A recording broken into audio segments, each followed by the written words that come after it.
শপথ নিলেন অন্তর্বর্তীকালীন সরকারের আরেক উপদেষ্টা ফারুকী আজম বীর প্রতীক। সকালে বঙ্গভবনে তাকে শপথ বাক্য পাঠ করান রাষ্ট্রপতি মোহাম্মদ শাহাবুদ্দিন। পরে নতুন উপদেষ্টাকে অভিবাদন জানান অন্তর্বর্তীকালীন সরকারের প্রধান উপদেষ্টা ডক্টর মোহাম্মদ ইউনূস। এদিকে সুপ্রিম কোর্টের আপিল বিভাগের সদ্য নিয়োগ পাওয়া 4 বিচারপতিকে শপথ পড়িয়েছেন প্রধান বিচারপতি সৈয়দ রেফাত আহমেদ। আমি ফারুকী আজম সশ্রদ্ধ চিত্তে শপথ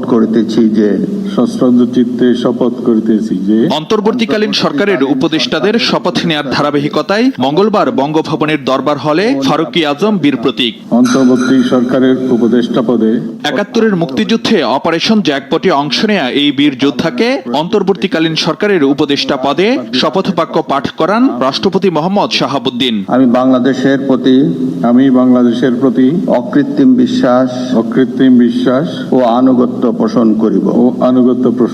শপথ নেয়ার পর নতুন উপদেষ্টাকে অভিবাদন জানান অন্তর্বর্তীকালীন সরকারের প্রধান উপদেষ্টা ডক্টর মোহাম্মদ ইউনূস। পরে মন্ত্রিপরিষদ বিভাগের প্রজ্ঞাপনে জানানো হয় ফারুকী আজমকে দেওয়া হয়েছে মুক্তিযুদ্ধ বিষয়ক মন্ত্রণালয়ের দায়িত্ব। অন্য উপদেষ্টারা আগে শপথ নিলেও দেশের বাইরে থাকায় মঙ্গলবার শপথ নেন ফারুকী আজম। এ নিয়ে শপথ নিলেন 17 সদস্যের অন্তর্বর্তীকালীন সরকারের সব উপদেষ্টাই। এদিকে শপথ নিয়েছেন সুপ্রিম কোর্টের আপিল বিভাগে সদ্য নিয়োগ পাওয়া 4 বিচারপতি। সকাল 11:15টায় সুপ্রিম কোর্টের জাজেস লাউঞ্জে তাঁদের শপথ বাক্য পাঠ করান প্রধান বিচারপতি সৈয়দ রেফাত আহমেদ।